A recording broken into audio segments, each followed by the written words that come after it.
A Twist in Time, Chapter 23, Breach!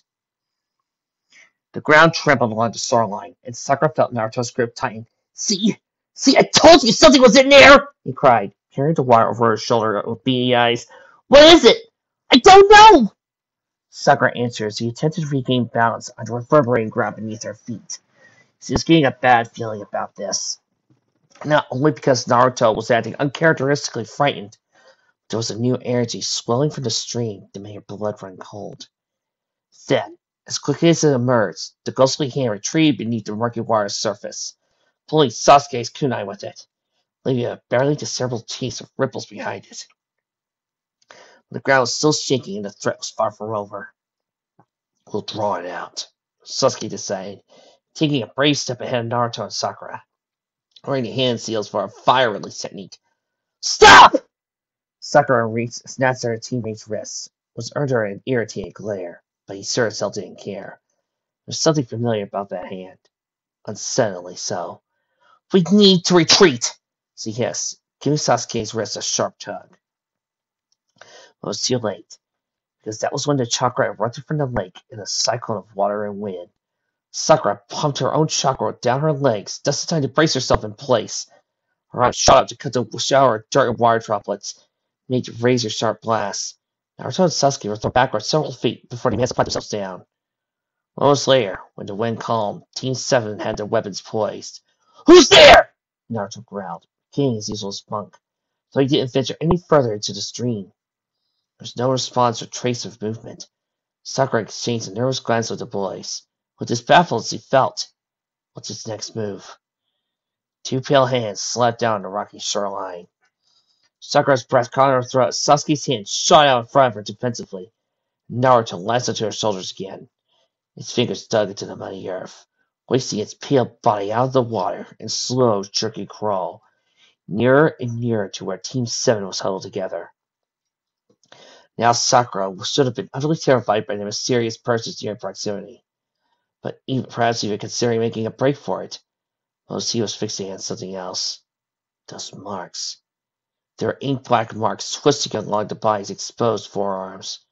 They were splotchy, sunspots darker than others.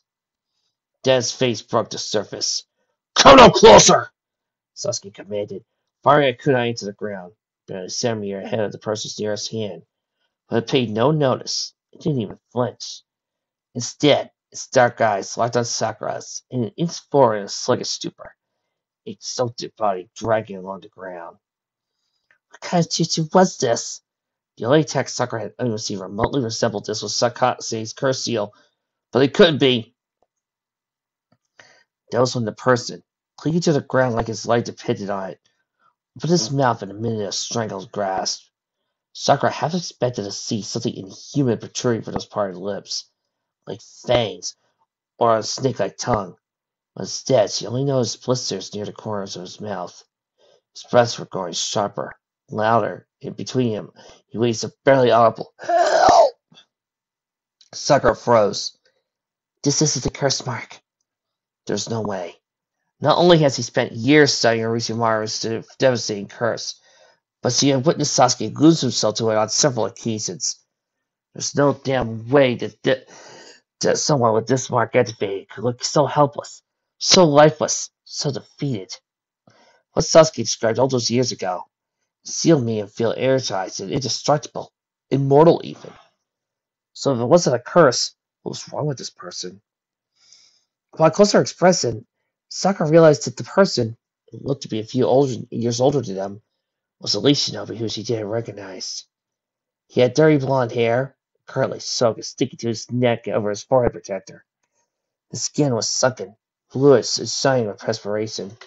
The veins on his forehead were bulging and his hands trembling, as though his stare was heavy. His dark eyes were swimming with tears, shifting in and out of focus. This was no curse. Curiosity piqued. Sakura took a shaky step forward with keeping her kunai raised, just in case.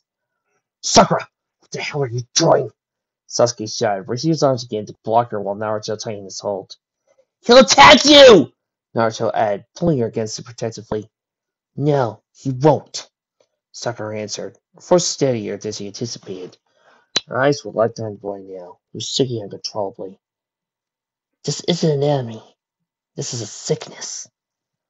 Without giving her teammates a chance to protest, she shoved her arms away and approached the boy, whose massive starving chakra was slipping away at a rapid pace, and who was gazing up at her desperately.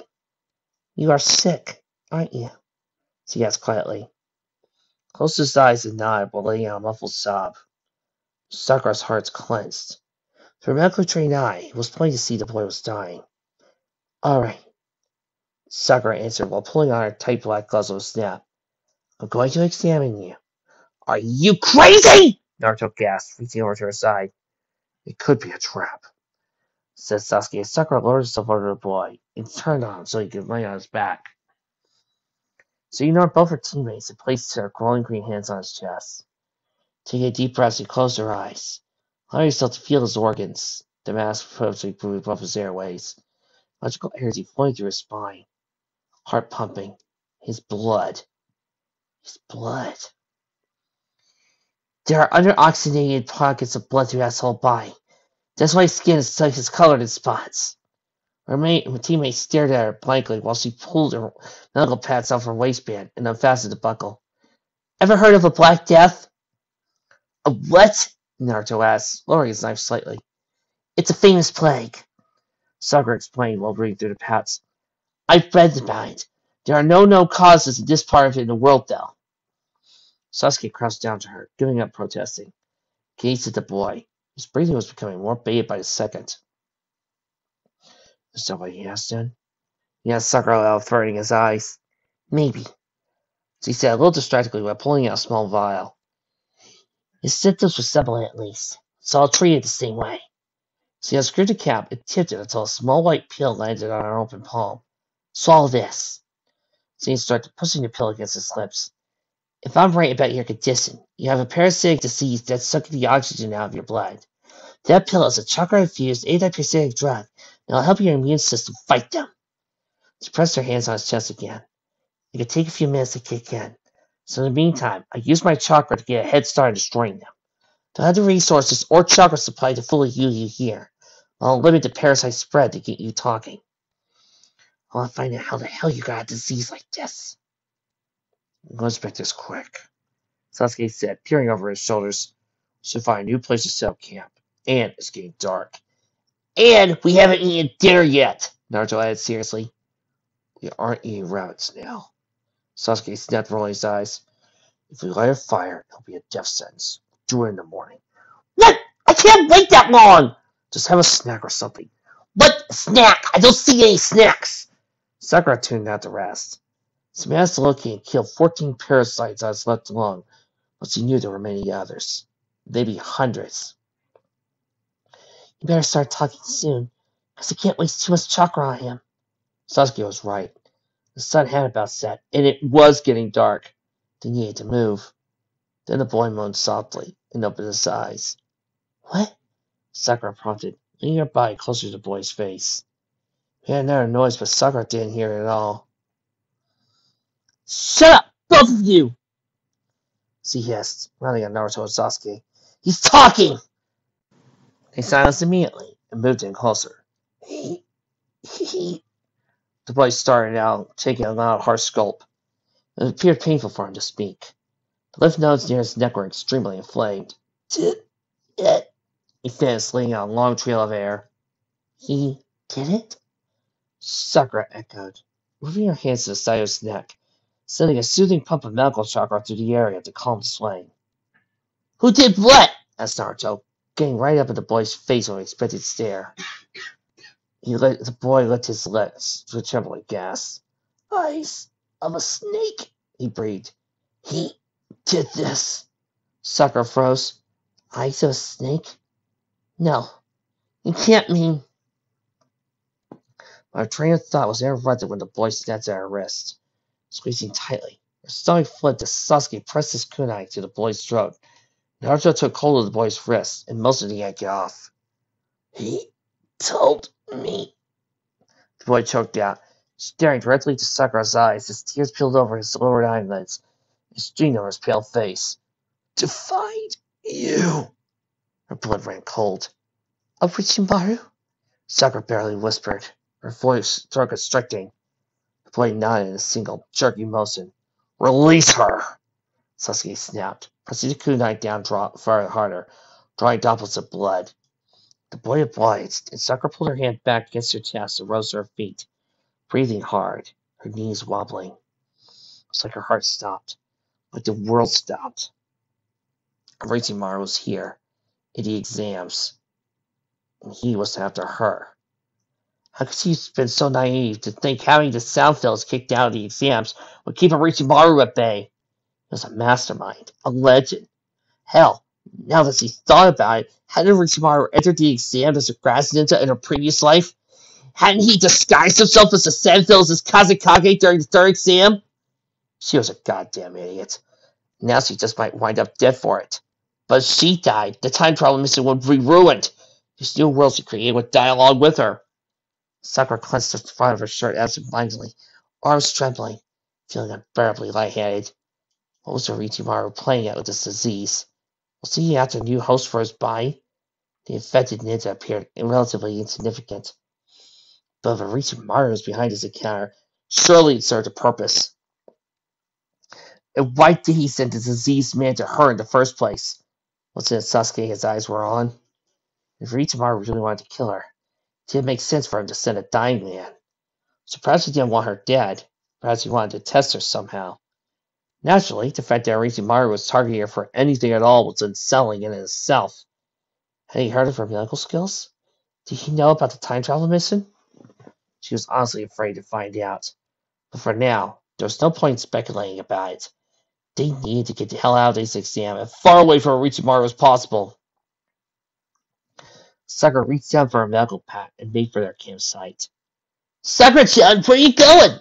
Naruto called after her, also rising to his feet. Are we just going to leave this guy here?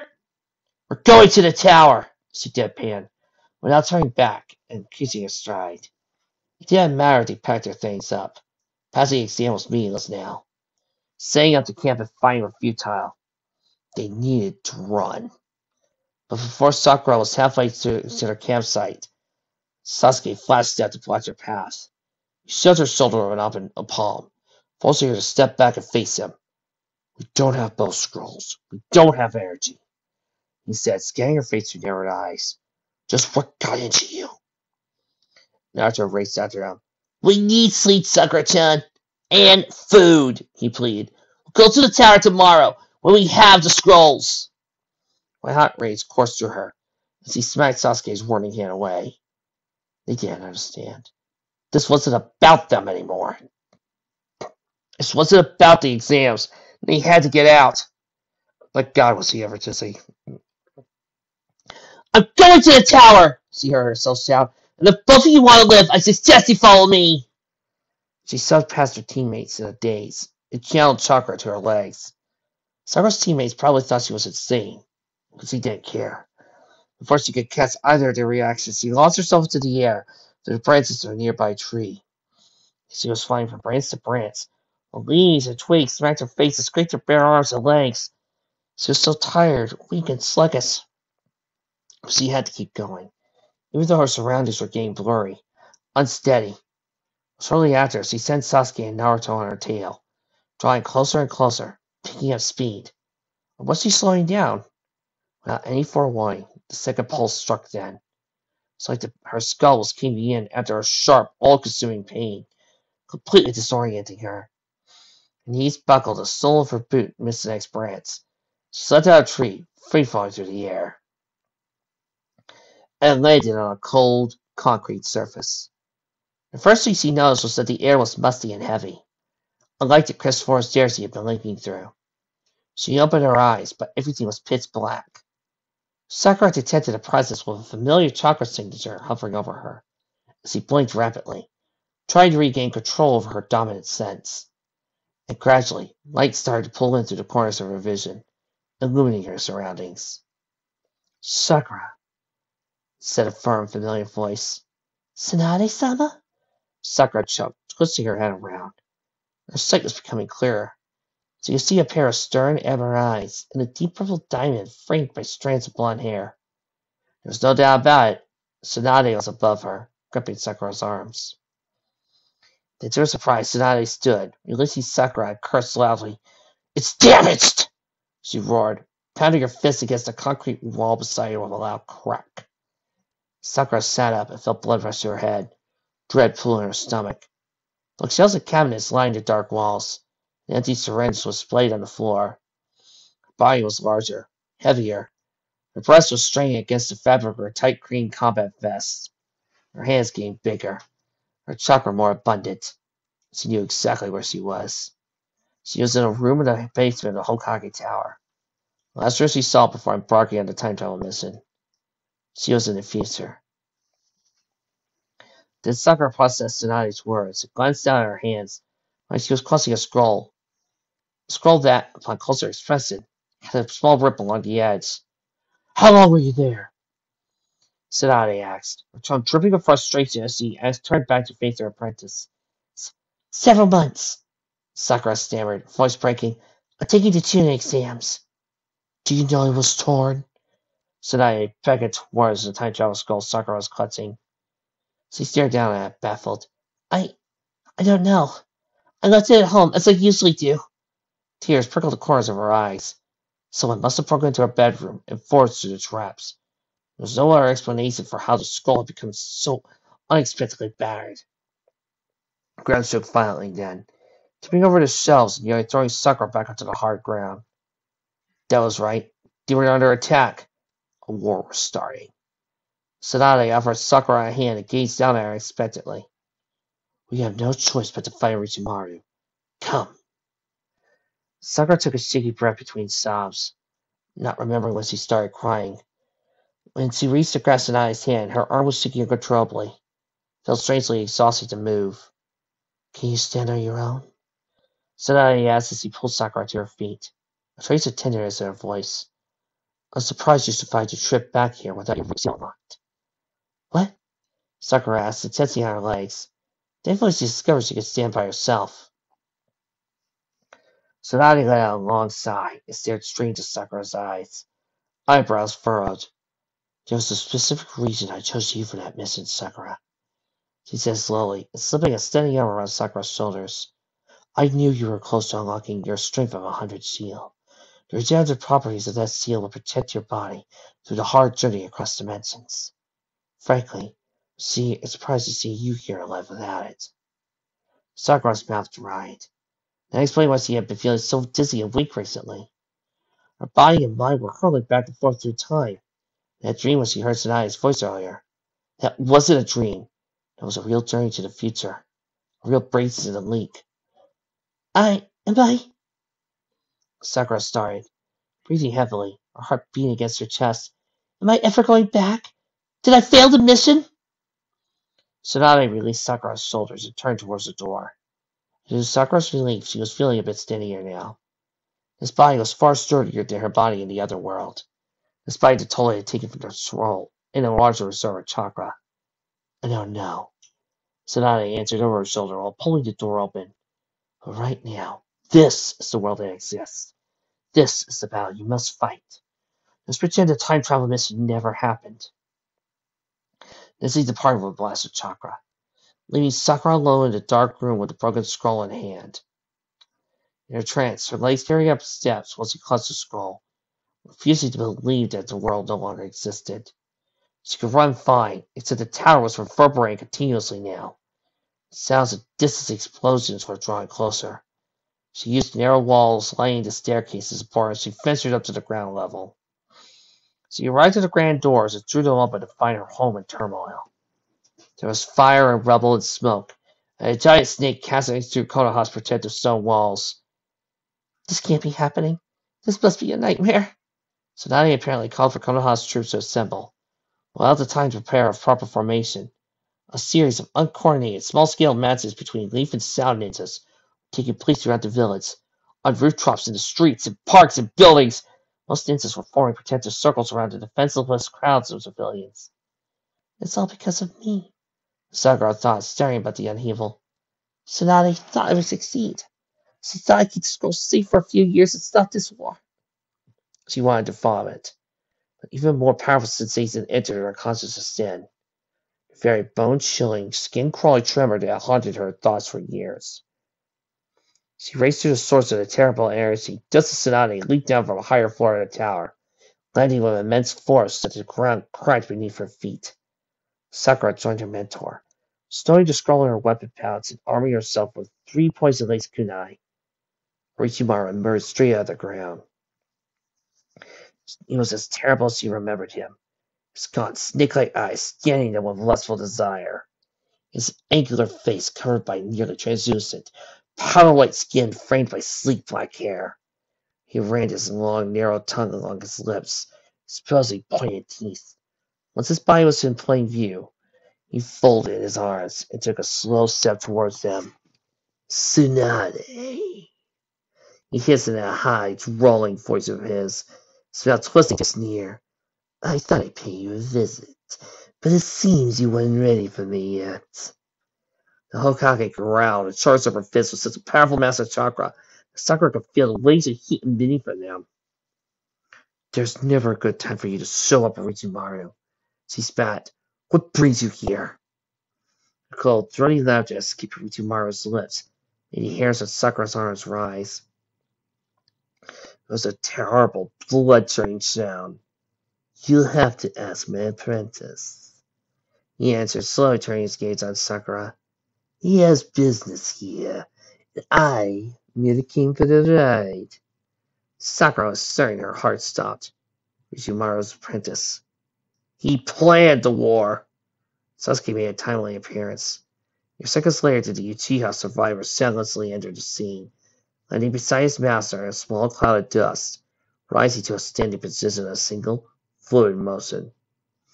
Dread, regret, resentment, pain, all the feelings Sakura had fought hard to suppress for so long came slamming back like a punch in the gut. He was so tall now. He had at least a full foot on Sakura, even in her current older body. And his aura was so sinister and overpowering that it nearly put Orochimaru to shame. He was staring at Tsunade intently, but for a fleeting moment he met Sakura's gaze. And it was terrifying, not because of his physical demeanor, but because there was no familiarity, no emotion, no life in his dull black eyes. They passed over her. She no longer knew that boy. A boy who was once so admired, so handsome, so protective. There was now an empty void, driven to numbness by anger and hatred. What do you want, Uchiha? Tsunade snapped, turning her attention to the newcomer. It was no surprise that Tsunade loathed Sauske, given how much trouble he caused not only her beloved student, but her village. Sauske looked at her with a disinterested facade. Hokage, he said flatly, voice a little deeper than Sakura was used to. I'd like a word with you. About? Tsunade growled, taking a defensive stance as Sauske approached her. He ignored her question. I suggest you come quietly. You don't want your villagers slaughtered. He continued, taking another step towards the village leader. One step too far. Before she could think twice about it, Sakura fired a 3 poison kunai in Sasuke's throat. There's no way in hell she would let lay a hand on her mentor. As she anticipated, Sasuke's sword was up in a flash, with soft clangs of metal on metal. He deflected all 3 weapons. He froze for a moment, but didn't spare Sakura a glance.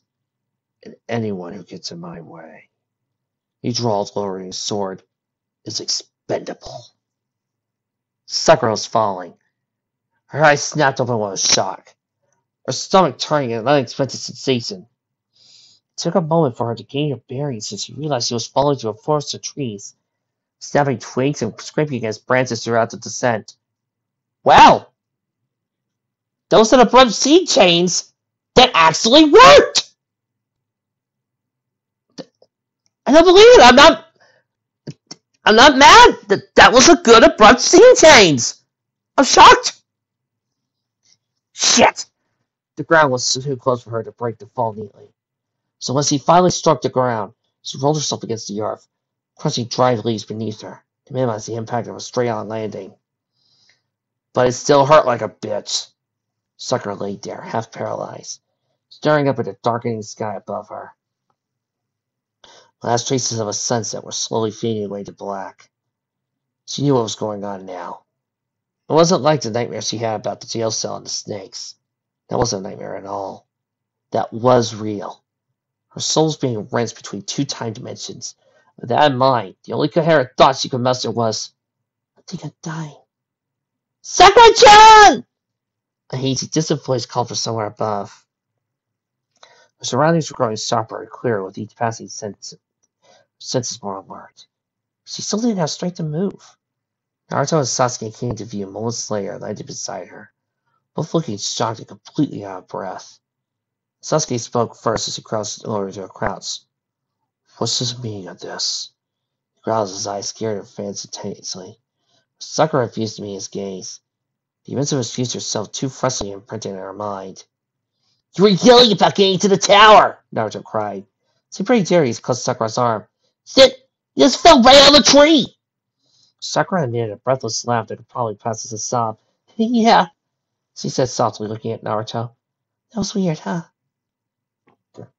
Well, let's find a shelter for now, Sasuke said dismissively, reaching for Sakura's hand to pull her to her feet.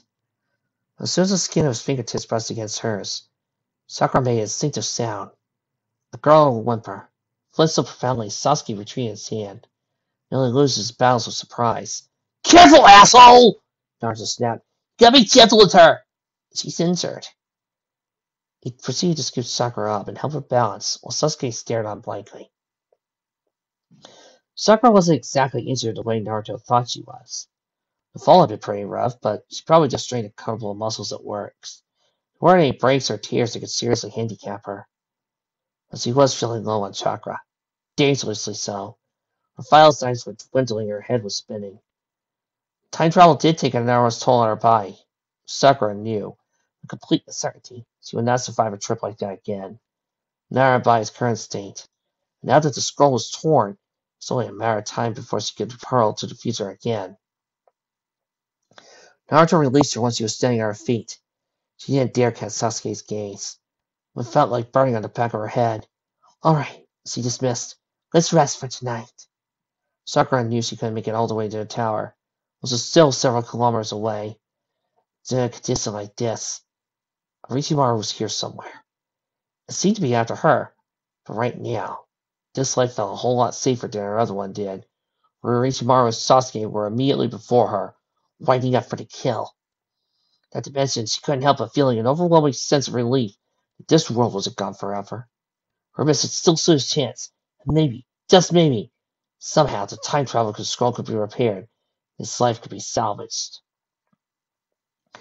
Team 7 found a secluded clearing sheltered by pine trees that seemed worthy of camping out in. No detectable chakra signatures were in range. The tangles of thick branches provided them with shelter and many opportunities to set up traps for any enemies to ambush them overnight. Moon and stars were visible now, extremely bright, much to Team 7's fortune. They didn't even have to pull out their pocket flashlights while laying traps around the area. Sasuke, who had extensive skill with wires, setting up traps in general, Sakura could strongly attest to, did most of the work. Sakura had recovered a notable amount of strength during their trek to the hideout, although she was still suffering from the lingering, disorienting effects of chakra depletion. Otherwise, she was feeling alert and anxious again. She had a pretty horrible day, to put it lightly. No idea what to do with herself. To make matters worse, Sasuke seemed quite determined to get her attention, now that she was so obviously avoiding him. Sakura, bring me 4 Senbon, he instructed while securing a trap halfway up a tree. Although Naruto was standing far closer to his base than Sakura was. She reluctantly brought the supplies he needed, without a word, scurried away as soon as her job was done. She knew this wasn't fair. Their avoiding behavior was irrational and pointless. But who could blame her for fearing her greatest threat, or worst nightmare, regardless of what universe she was in? Once the traps were set, the moon was bright and looming high overhead. I'll take first watch, Sakura declared immediately. I won't be able to sleep anyway, so might as well be protective. Sakura had a lot of thinking to do. There was no way in hell she could merely sleep on everything she experienced that day. You sure, Sakura-chan? Naruto asked while trying and failing to stifle a yawn. Sakura smirked as he went ahead and curled up in a little spot Team 7 agreed would be the most appropriate for sleeping. Nestled in this shelter, the largest pine tree's thick branches, Naruto even covered a space of leaves to cushion the ground, while Sasuke had been laying the traps. Sasuke, already sitting next to Naruto, was back propped up against the low part of the tree trunk, without brazos protruding from it. Yes, I'm sure, she said with a soft chuckle. I'll wake one of you up when I get tired. Naruto nodded against the leafy ground. His face was pressed to and made an affirmative grunt. She turned back to the forest, determinedly ignoring Sasuke's agonizing glare. It was practically drilling holes through her skull, scanned the parameters for a good place to keep watch from. Probably best to see rotating positions throughout a shift, however long that ended up being. With the way her mind was buzzing now, she doubted she ended up waking there or tired of her voice at all. She noticed a small dip, hidden by leaves and pine needles, one of the branches of the tree beside theirs. Deciding it was her lookout spot, Sakura prepared to climb and inspect it. But she detected Sasuke behind her. She froze and peered over her shoulder and found him standing there, a few feet away, arms folded and scowl plastered on his face. Sakura softly cleared her throat. I'm taking the first watch, she repeated, putting deliberate emphasis on each syllable. But I suspected he did not retreat. Instead, he shoved his hands in his pockets and approached until he was standing directly to her left, keeping his eyes trained on her the entire time. Sakura gulped and glanced down nervously, but wasn't saying anything. Just watching her with frustrating blank expression. There was an excruciating long number of silent seconds. Aside from the chirping crickets and rustling branches, Sakura couldn't stand it anymore. What do you want? She asked, keeping her voice steady as she possibly could. Eyes glued to the trees ahead. But instead of answering, he persisted himself in front of her, giving Sakura nowhere else to look. She hesitantly met his stare and did everything she could not to cower beneath it. He finally spoke. Are you injured? He asked quietly once she had her attention. No, she answered, clasping her hands against the stomach out of nervousness. Are you sick? He asked next. Sakura's heart clenched. He knew something was wrong with her. She opened her mouth for protest but found herself closing it again. Was she sick? Was that an appropriate word for the offense being wrenched out of her time? Sasuke started pacing then, circling her. Sakura watched his every move. She didn't feel comfortable with him standing closely behind her and out of her line of sight. You aren't holding yourself right, he said in a tone that was far too calm for her liking. You're a mess. She tore her eyes away and pulled her arms tightly against herself, defensively. Was he trying to accuse her of something? Was this a threat? Sakura kept her eyes on the ground, even when he was in front of her again. You won't look at me unless I force you to. He continued, and at his comments he glared up at him, defiantly. Oh yeah? Who's not looking at you now? Then, to her horror and bittersweet delight, placed his hand on her shoulder, sending unnerving chills across her exposed skin. Her muscles tensed. And he said while sliding his hand down the length of her arm, you don't want me anywhere near you. You are a perceptive one, she thought, although somewhere deep down she knew he was wrong. It wasn't she didn't like him, since she was acutely aware of the man he would become, a man she was afraid of. Yet at the same time her heart was fluttering because of a different kind of nervousness. The tips of his fingers lingered near her elbow. I'm not a medical ninja, he said slowly, surveying her with a penetrating gaze that she found hard to pull away from. Smith twitched, only slightly, but enough to indicate he was hesitating. But I know your chakra like the back of my hand. It's disturbed. I feel it. Sakura was at a complete loss for words. He knew, didn't he? Not necessarily about time travel, but that her life was in danger. And something about that made her feel inexplicably relieved. Someone knew she was being torn apart, and she was suffering. Though at the same time, its possessiveness brought feelings of unease and vulnerability. Sasuke frowned and released her arm. Stepping back, he probably interpreted her silence as a confirmation. Then he appeared to where Naruto was currently fast asleep at the base of the grand tree. Do you want to take first watch? Yes, this is what Naruto's phony snores sounded. Sakura made a mental note to find a way to stifle those so they don't get detected and ambushed. I won't be able to sleep either. Why not? She blurted out before to think about it. Idiot. She knew about his sleeping difficulties. The pills in his forbidden drawer. But Sauske didn't seem offended. He sighed. Because, he said, glancing up, barely searching for the right words. You're frustrating. I'm frustrating! She shot back, voice raising slightly. He nodded. And annoying. Yeah, does that will clarify things? Are you serious? There's something about that damn word that made her blood boil. And Sakura knew it was trivial, but the words started pouring out before she could stop herself. You drive me insane! She snarled, chopping a kiss to her fingers' chest.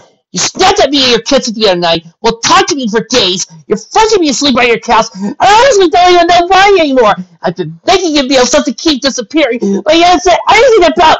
He cut her off then, but not with his words, but with his arm. He slipped around her shoulders and used her to pull her right against him. Of all the situations Sakura had dreamed Sasuke would hung her in either of her lives, this was certainly not one of them.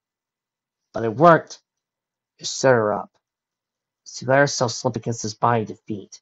She pressed the side of her face against his forehead.